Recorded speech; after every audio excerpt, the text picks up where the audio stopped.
Managing Director, Structured Transactions. To put it in layman's terms, I basically run the balance sheet program. We do all the bridge, mezz, preferred equity lending that Arbor does. We have about 20 or so people in the group. The main part of my role here is to make sure transactions happen, and that really means from beginning to end. Deals come in, they get sized up, the appropriate terms are issued on those deals, and then they move through underwriting, through credit, into closing, and I'm involved in that basically every step of the way, making sure that A, that everything is being done appropriately and correct for the client and for the company, and B, that we're optimizing each of those loans.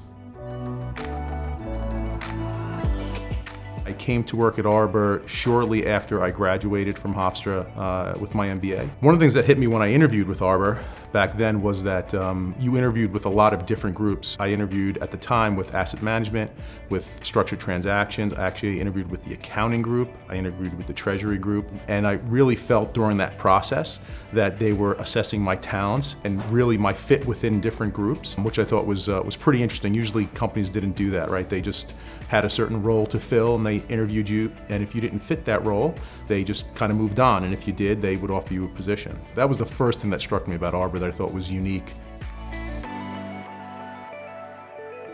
A great thing about Arbor is that I've never felt like I was ever held back, and quite frankly, nobody's ever held back. If you can do the work and you take the responsibility, then the work is yours and the responsibility is yours. Years ago, they used to have tracks at other financial institutions. You had to be an analyst for 3 years. You had to be an associate for 4 years. You had to be a VP for 5 years. Arbor never really had that, and I'm an example of that.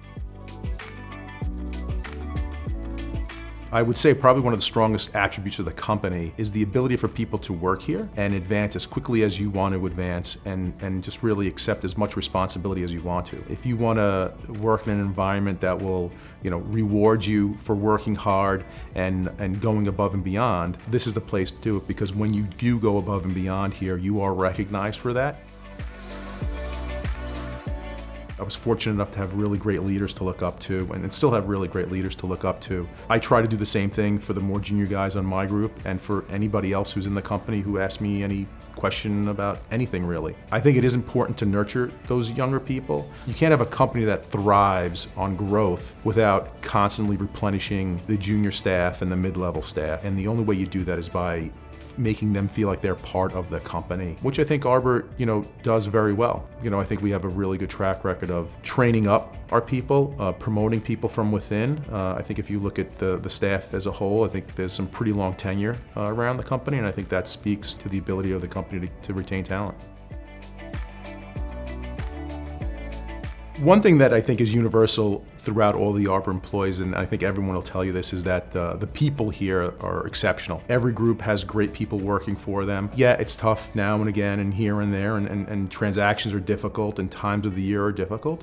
But as a whole and in general, I think you'll find that most employees like the people that they work with, and I'm no exception.